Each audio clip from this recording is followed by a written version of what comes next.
Welcome to another faith note for today. From the last verse of 1 Corinthians 15, you hear these words. So then, my dear friends, stand firm and steady. Keep busy always in your work for the Lord. Work enthusiastically, since you know that nothing you do in the Lord's service is ever useless.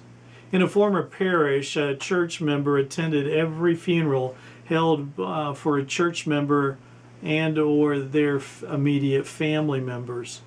His work gave him the flexibility to attend each funeral service. I assumed for the longest time that he either knew the deceased and was close to the person, or he was close to a family member. I didn't think too much about his faithful presence at so many funerals, until I realized that he never seemed to miss a funeral. After complimenting him on his presence at each service, I asked him about his faithful funeral attendance. He told me an interesting story. Years before we ever met, he said that his mother died. Now, I don't know the details of what happened, but for some reason, no one representing the church went to his mother's visitation or to the funeral. Their absence was noticeable, and it bothered him. He decided that he didn't want to ever see that happen again to another church family. As a result, he made it his mission to attend every church-related funeral.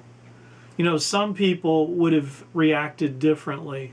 Out of anger and hurt, some would have actually left the church.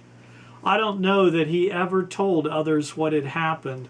He simply made it a point to be at each funeral.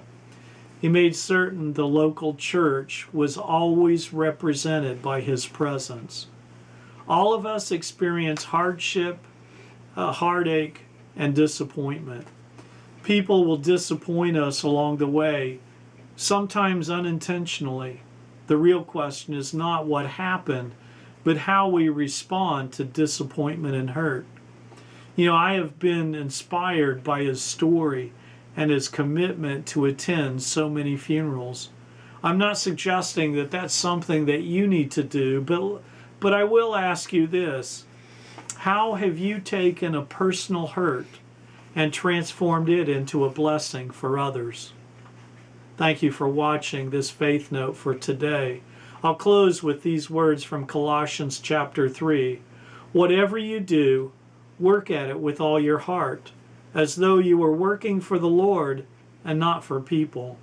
Remember that the Lord will give you as a reward what he has kept for his people. For Christ is the real master that you serve. Amen.